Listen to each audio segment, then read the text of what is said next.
calm too. waters. I I can't watched wait to see silently you, as they he carried on said. their charade, Me too, I unaware that the replied, my foundation voice of their didn't world shake. was crumbling Marcus beneath them, said, "You're every quiet." lie, every "I'm just deceit, tired," every I lied. He manipulation said, ready "You to be sure you're okay?" exposed. "Yes," I I stepped said. into the I just shadows, missed no you. longer He invisible, sounded but still pleased. patient, "That's my letting the girl," he tension said. reach its "I'll peak. call you when I I land." stayed silent until the "Okay," I perfect said. second, Before he the hung one up, that he would said, leave no "Love doubt you." that truth I had been paused just patient a and second too long, unstoppable. then said, And then I "Love you revealed it too." not with anger, When the but call with ended, I precision, stared with at my clarity, reflection with in the hallway cinematic windstorm. inevitability. I looked I let the calm, evidence but speak, inside the I was building memories, something. speak the hidden I truths opened the come alive files in front of Talia them, sent and their eyes organized them like widening, their evidence. confident I smiles, made folders. faltering their I laughter took dying in their screenshots of throats as the screenshots. world they I had built saved on voice lies notes. began to I shatter wrote around down them. dates. I stayed Then I silent, checked our watching their shared shock, calendar. the I disbelief, compared his the training sudden trips with the realization that the hotel one they had confirmations. underestimated, It the matched one they had perfectly. thought was Every naive, time he said, patient, weak, "Work trip," was in he was fact the choosing force her. that had I orchestrated whispered, their "You don't even know downfall. what you I started, watched as the Marcus." dominoes I fell, texted Nia. one by "I one, met her the in real. alliances I have cracked the everything." secrets, spilled the lies, exposed in a way so precise, so devastating, that there was no escape, no denial, no excuse. I stayed silent while chaos unfolded. I let the impact resonate the way silence carries more weight when timed perfectly, the way truth has a power that no words can match. I observed as they struggled to reconcile the world they believed with the world that was revealed to them. Every expression, a story, every gesture, a confession, every tear, a testimony to the power of patience and strategy. I stayed silent as they tried to recover, as they tried to explain, as they tried to rebuild. But the foundation was gone. The illusions, destroyed, the betrayal, laid bare, and I felt a satisfaction that ran deeper than vengeance, deeper than anger. It was the satisfaction of truth, revealed the inevitability of justice, unfolding the cinematic perfection of a plan, executed flawlessly.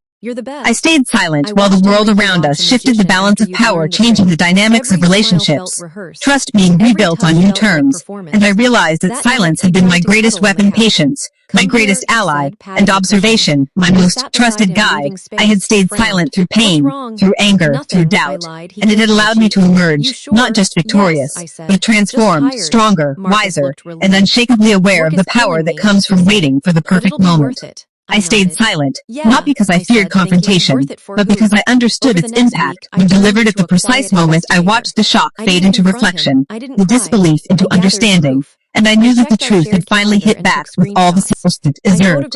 And I stood there quietly, observing, knowing that silence, patience, and strategic timing had delivered a resolution more cinematic, more powerful, more lasting than anything anger could have achieved. 2 nights later, he said, "Babe, the Netflix isn't working." I blinked innocently. Charged with the memory of everything that had That's happened. weird. He laughed. I Can walked you fix through it? spaces that had Sure, once I held said, tension smiling and betrayal, softly. I'll and handle now it felt tomorrow. clarity and He kissed my understanding. forehead. Every step You a always reminder handle of things, the he patience said. that had carried Yes, me I through the thought I darkest do. moments. Then I planned I the dinner. stayed silent I for a told long Marcus time, I got a reflecting small on what had promotion been at work. lost and what had been Technically true, gained. because The my lessons boss had etched deep mentioned into my giving me more heart. The responsibility. memories of betrayal I said I transforming wanted to into celebrate wisdom. with the people who The mattered. pain into Marcus resilience. loved the idea. I noticed the Babe, subtle that's changes in huge, those he around said. me. We should The do ones something who had special. once smiled with We false will, intentions, I said. now I invited cautious his aware mom, that truth has Denise. a power that I cannot be invited his ignored. sister, Liana. I observed I quietly invited a without couple of his judgment, close friends. understanding And that here's where everyone I carries played it secrets really and smart. weaknesses, Marcus and that had been patience trying and to impress silence his are boss, sometimes the Mr. only Turner, tools for strong enough to months. reveal them. He always I talked about walked alone through promotions, streets at night, bonuses, with climbing the lights ladder. shimmering on wet He pavement, insisted we invite reflecting the Mr. Turner past, too. the present, and the Having him there will possibilities show of I'm the future. serious, Marcus said. I remembered the smiled. nights of rage, Sure, the moments I of said. doubt, The night the of the ache dinner, of betrayal, Marcus wore his and I best realized button-down that and all of acted it like had a led to this perfect cinematic boyfriend. clarity, He helped this set the moment of table. He transformation, lit where I candles. was no He longer poured the wine same for person guests. who had Denise discovered hugged me. deceit. Amanda, I was you look stronger, beautiful, wiser, she more said. attuned to the Thank rhythms you, of the I world replied. and the Liana hidden smiled. patterns of human behavior. Congrats on your promotion, I stayed she silent, said. even as Thank others you, spoke. I said, my voice I calm. listened and understood the Marcus's power friend of Jake raised a observation, glass. the weight of To words, Amanda, and the he said, impact of for truth. holding Marcus When down. it hits at the right Marcus moment, laughed. I reflected on She's the the best, relationships he that had said, shifted the squeezing my shoulder. alliances, that I had smiled, changed the but bonds inside that I had been thought, tested, you have no and I idea. understood that Dinner was betrayal is loud not and always warm. the end. People talked about Sometimes it is holidays, the work beginning of stress, funny understanding, of stories. strength, of insight Marcus was that charming, comes only through telling patience jokes, and acting like the awareness. golden I boyfriend. walked through the city, Then knowing dessert that the came storm out, had cheesecake. passed, yet the Everyone lessons leaned back, remained. The satisfied. fire inside, Marcus stretched tempered his into arm calm behind my chair, focus, the casual pain and confident. transformed into That's when clarity, I stood the up. betrayal I into want to share strategy, something, and the I said, my silence voice into an steady. unshakable Marcus strength. grinned. I Aw, stayed babe, he silent, said. not You're because I gonna feared give a the world, speech. not I because I smiled lacked politely. voice, but because Something I like understood that. the cinematic I power connected of my phone timing, to the of TV. The observation, of screen lit up. patience, and of Everyone's letting truth attention emerge in shifted. its purest, most Marcus looked devastatingly excited, effective like he form. thought I was about to I announce a observed the faces vacation of or those who show had cute caused pictures of pain, us. some I filled turned with to the room and regret, said, some with I've been holding disbelief, something in, some and with I the quiet realized I understanding deserved to that tell the it. game had been lost Marcus not to chuckled. anger, but to Babe, what is precision, this? strategy, The and first patience, screenshot and I appeared on the archived TV. emotionalonium. Marcus's messages, his heart Realized that this emojis, was the his ultimate power baby. of silence, Silence the fell so ultimate fast it cinematic felt like truth the that air got strikes sucked not out of when the room. shouted, but when Denise's revealed fork in its stopped perfect midair. moment. I Liana's walked mouth fell alone, open. carrying the lessons Jake and whispered, memories what the transformed by Marcus's them, face drained knowing that color. the world would Turn continue that to off, spin, he hissed, carrying standing up. people through I held the betrayals, remote through tighter. truths, through Sit down, I said transformations, calmly. and that I had Marcus learned the rose. most valuable lesson of Amanda, all that sit, I silence when repeated. paired with He clarity. slowly sat, Patience eyes and darting around strategy like he is was not trapped. weakness. It is a Denise force whispered, Marcus, what unstoppable, is this? invisible Marcus until stammered, it's not undeniable. what it looks And like. in that force, I Liana found not snapped, just how is it justice, not what it but looks like? peace, Jake not said, just power, man, those but are your texts. understanding. And in the Mr. quiet Turner moments leaned of forward, reflection, I squinting at the smiled. screen. knowing that the Marcus, truth had he hit said, back the way it was confused. always meant Marcus to, laughed and I had nervously. remained This silent is through this it is a all, letting the misunderstanding. I cinematic scrolled to the next inevitability of screenshot. reality Next unfold with weekend, all its same hotel, devastating same room. perfection. Denise's voice shook. Hotel, Liana whispered. Oh my God. Marcus reached for the remote. I pulled it away and said, don't. He clenched his jaw. We need to talk. Alone, he whispered, urgent and angry. I looked at him, calm as ice. No, I said. We're talking here. He tried a different approach. Amanda, you're embarrassing me. I smiled slightly. You embarrassed me first. That's when the twist revealed itself. Marcus turned to the room and said, she's crazy. She's been spying on me. This is some random woman trying to ruin my life. The room went still again, but this time I saw something in Denise's eyes. Doubt. Not at me, at her son, because mothers know. I stepped closer to the TV and said, her name is Talia, and she's real. Marcus snapped, you spoke to her. Yes, I said. Because she had the decency to tell me. Jake muttered, that's wild. Marcus's voice rose. I can explain. Mr. Turner cleared his throat. Marcus, what is going on? Marcus looked at him, then back at me. His voice dropped. Amanda, please, let's not do this. I looked around the table. I'm doing this, I said, because I'm done being lied to. Marcus's hands shook. Babe, I swear, I cut him off.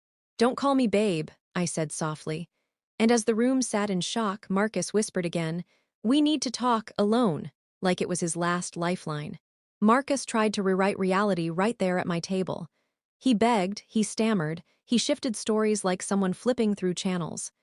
It was just flirting, he said first, voice shaking.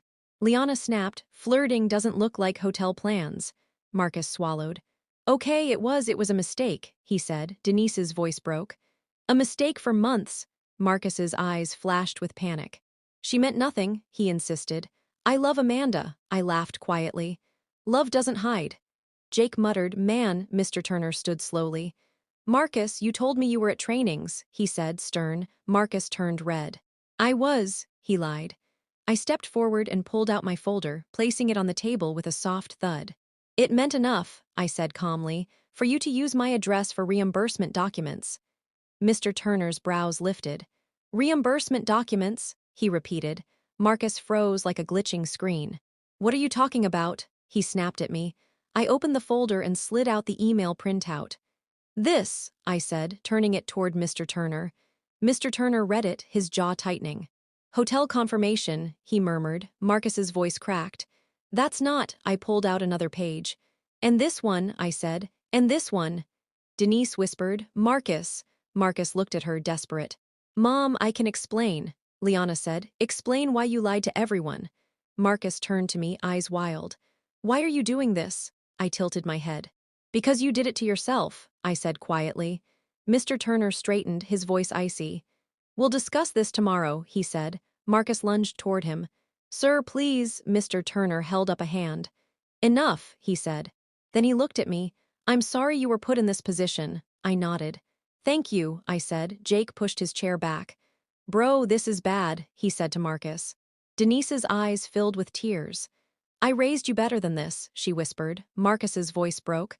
I didn't mean for it to happen. Liana snapped. You always mean it when you hide it. Marcus turned to me and pleaded, Amanda, please. We can fix this. I stared at him. Fix what? I asked. Your lies. He reached for my hand. I pulled back. Denise stood and whispered to me, I'm so sorry, honey. I nodded, my throat tight. I'm sorry too, I said, but I didn't mean it the way she did. I meant I was sorry I ever trusted him. Mr. Turner walked out. Jake left quietly. Denise and Liana followed, both crying, both disappointed. When the door closed behind them, Marcus collapsed into a chair. You ruined me, he said, voice hollow. I took a deep breath. No, I said. You ruined you. He rubbed his face. Please, he whispered. Don't kick me out tonight. I walked to the hallway closet and pulled out a stack of boxes I'd bought earlier that week. Marcus blinked. What is that? Your things, I said. He stood up fast.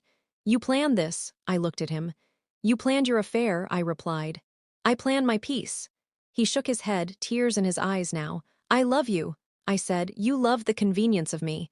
He whispered. Where am I supposed to go? I pointed to the door. Anywhere you want, I said. Just not here. He opened his mouth, then closed it, like he realized arguments wouldn't work anymore. That night, I packed his things into boxes and placed them by the door. He watched like a stranger, like someone witnessing consequences for the first time. When he finally left, the apartment felt quiet, but it didn't feel empty. It felt clean. A week later, Talia and I met again.